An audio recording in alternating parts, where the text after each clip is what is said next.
And so the cut-in and rubbing method, normally we use cut-in method for things like pie dough. And you'll see I included my pie dough recipe in this handout. What I call 3-2-1 pie dough, which is 3 parts flour, 2 parts fat, 1 part water, and a little salt. But basically a very simple pie dough where you cut the flour and the fat together. So you basically combine those in order to create a tender product. And that's the idea. The definition is a method used to incorporate large amounts of fat into flour in order to achieve a tender product. When doing that, you're going to find that pie dough is one of them that uses it. You're going to find biscuits. Typical biscuits are using a cut-in method. I'm going to make scones today. Scones use this method. And you'll even see a few cookies that do this. A few cookies use this method. And the idea there is to get a large amount of fat into something so that it gets in the way of gluten forming in any way. We want to keep it tender. If gluten forms, you don't have tender anymore.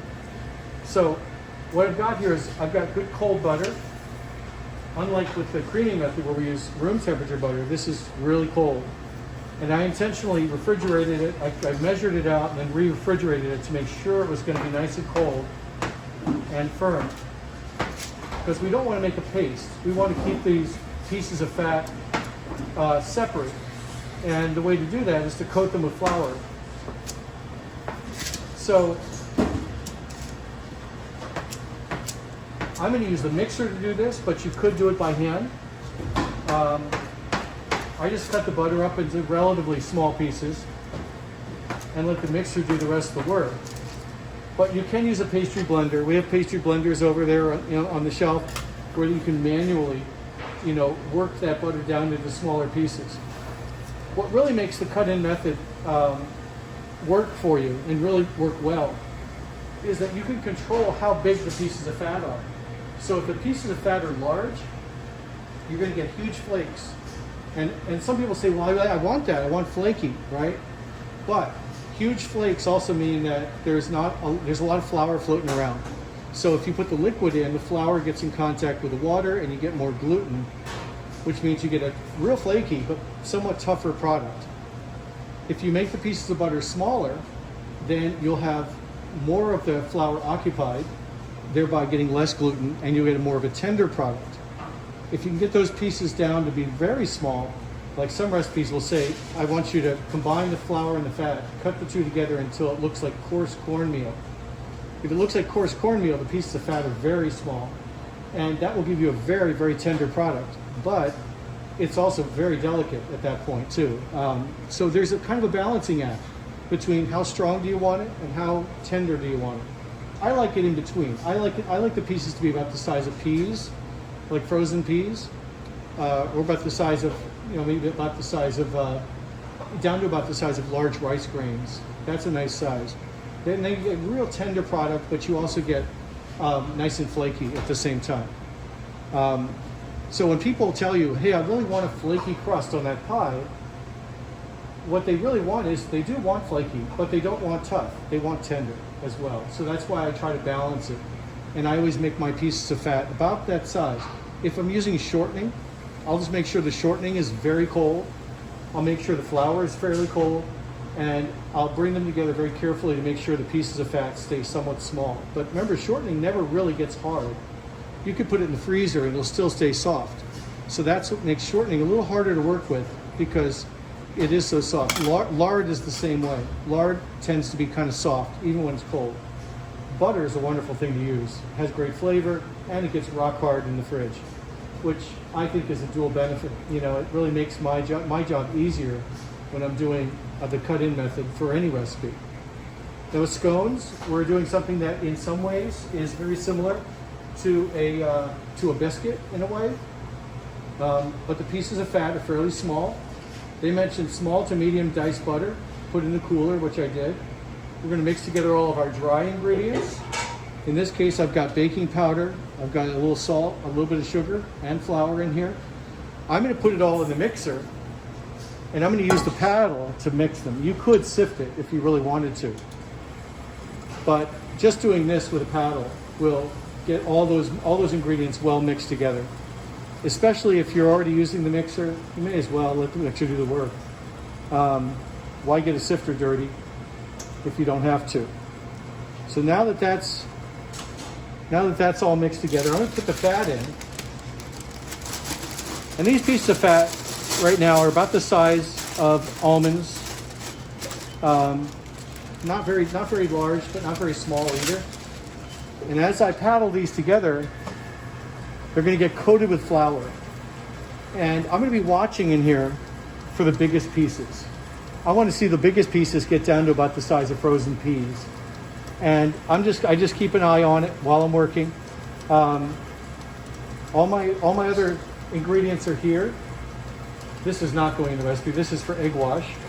But I've got my eggs and egg yolks here ready to go. We'll put these in after I'm pretty sure that my fat is at the right size. The good thing is, because everything's cold, the pieces of fat are coated with flour. So whenever they get smashed on the side of the bowl by the paddle, they just get a little smaller and they just get broken into pieces. So every so often you can check with the cut-in method. You could say, well, how big are these pieces? Well, that's a pretty big piece, you know, so I still want to go a little further. Now the scones, the English came up with scones. They love them. They love to have them with tea, and they have tea time every day. They like having big pieces of fat. And the reason why is because big pieces of fat melt away inside of a scone, and you end up with big open pockets inside your scones, creating a real crumbly, wonderful scone. That's the English style. The French make them as well, and they tend to go with a little bit smaller pieces of fat, as do I. And we Americans, when we have scones in a coffee shop, they generally have moderate to small size pieces of fat, so that it holds together nicely and that it goes well with coffee, because we're a coffee drinking nation. So the pieces of fat are starting to get down there. Some of them are not round anymore. They've been pushed up against the wall of the bowl and they are starting to get flat, but they're getting small enough now. And that's what I like to see. So I'm going to combine my eggs and my cream here, all my liquids together, because I'm going to pour this in all at once.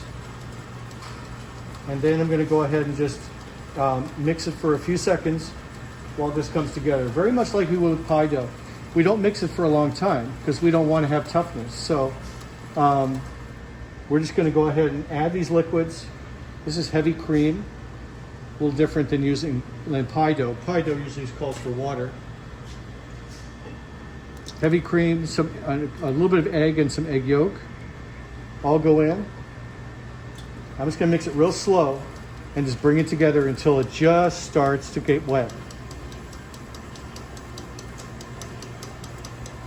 And that's about enough. You know, it doesn't take long. I mean, 10 seconds of mixing and this is already moist. In a scone, you can add garnish. Now, traditionally, the English like using currants or they like using raisins. We Americans, we like raisins, but we're not really into them the way the English are. So I picked craisins and almonds. It says to put 8 ounces of garnish in. That could be anything you like. I've made ham and cheese scones. So imagine chunks of cheddar cheese and let's say diced ham. That's really good. If you like something a little more on the savory side. You can also do like I do with almonds and cranberries. You can really do anything you like. You could do a pistachio scone. Whatever is to your liking. I'm just going to pour all that garnish in and we're just going to mix it around a couple of times to get them mixed in somewhat even. And that's about it. Not a lot of mixing, you know, because I'm really trying to keep that gluten from forming as much as I can. Okay, so there's still a little dry hanging out there at the bottom, so I'm just going to hand mix this together a little bit, just to make sure all the dry gets mixed in with all the moist. And then we're going to take this and we're going to flatten it down on a piece of parchment paper. Now the idea behind these, again, is those particles of fat need to be the right size. So I see a little bit of dry hanging out there at the bottom. So I'm just going to turn it over a couple of times and press it down, just get all that dry mixed in. You can see because we minimally mix, there's a little bit of under mixing. If you were doing a big batch of these, you would be doing it in a much larger mixer. Then I would probably make sure that I get down there with a bowl scraper and just turn it over. Just try to get all that dry mixed in. When I do a large batch, I'll put them on a sheet pan like this, and I'll fill the whole sheet pan with scones, and then I'll refrigerate it and get it good and hard, and then I'll go and cut them. I'm just gonna aim this camera a little bit so we can see what's going on, and I'm gonna pour it right out here onto the sheet pan. We're gonna press this down, and as we do, it's all the wet and all the dry will come together. Again, trying not to work it too much. I don't even want the warmth of my hands to get this work too much. So I'll put a little bit of paper on top.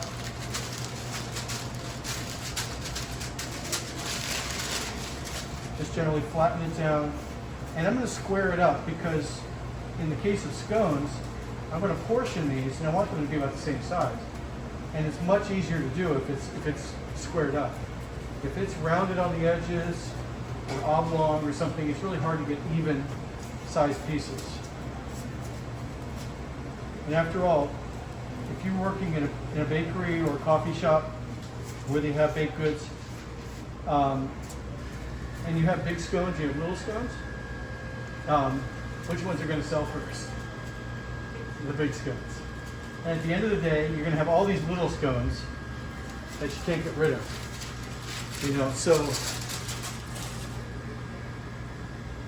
that's why I try to make them all the same size as much as I possibly can. So normally we would let these rest. I'd let them rest in the refrigerator for an hour and let them get cold. But for the sake of time, I'm just going to go ahead and get this divided. I'm just going to cut this big one in half here, and I'm going to cut them in triangles.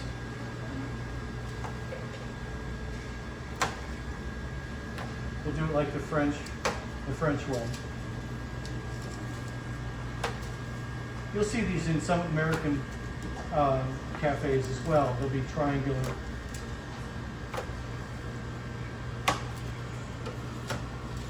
And I'm going to take these triangles and gently place them around the sheet pan. And you can see they're barely holding together. But that's okay, because once they bake, they will come together and be nice scones. Now, like when the hotel makes these, when they make scones, they'll oftentimes make a whole sheet pan of them, and whole sheet pans and sheet pans even of them, and then they'll put them in the fridge overnight and let them rest for a good long time to let them really get cold and really get a chance to get all the moisture even throughout them. And then typically I would put on a double egg wash. There's a little piece right here. And this one's a little on the small side, so I'll just add some to that one.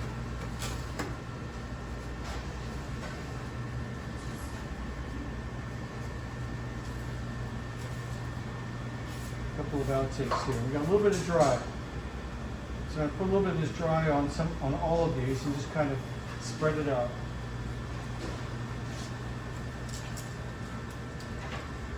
Normally I would then, as I say, I would do a double egg wash. So I would take egg wash them, let it sit for 20 minutes in the fridge, come back, egg wash them again.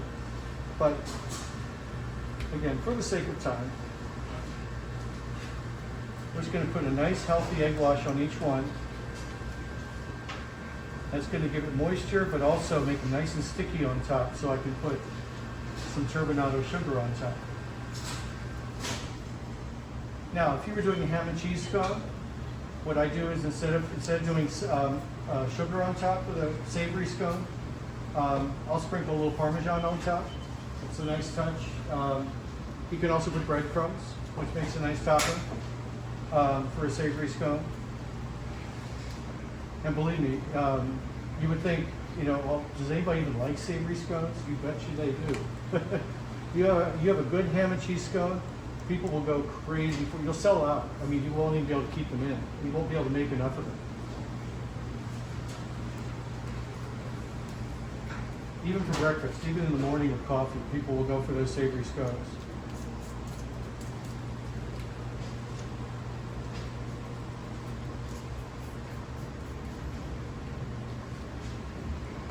So like I say, these are a little easier to handle if they rest in the fridge for a while and get too cold. But for the sake of time, I figure we'll just use them soft like this. I'll grab the, there it is. A little bit of turbinado sugar.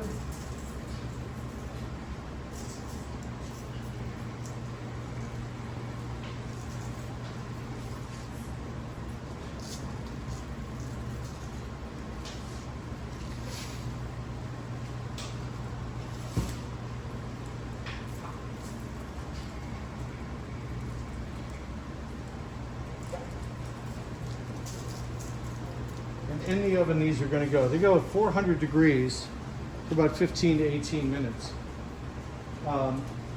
They will puff up quite a bit because there's some baking powder in here. That's one thing that makes these different than pie dough. Pie dough doesn't have any baking powder. It works strictly off of steam. The water that's inside will turn to steam and make the pie pastry puff a little bit. These get the added benefit of having the baking powder. So we'll go ahead and put these. I'll put these in the oven, and okay, so the finished product, the scones came out really good. About 14-15 minutes in the oven. Nice browning. Nice browning on the bottom. Particle size on these was about pea size. And of course, lots of them are missing now because the class decided to eat a bunch. So that concludes our episode of the cut-in method.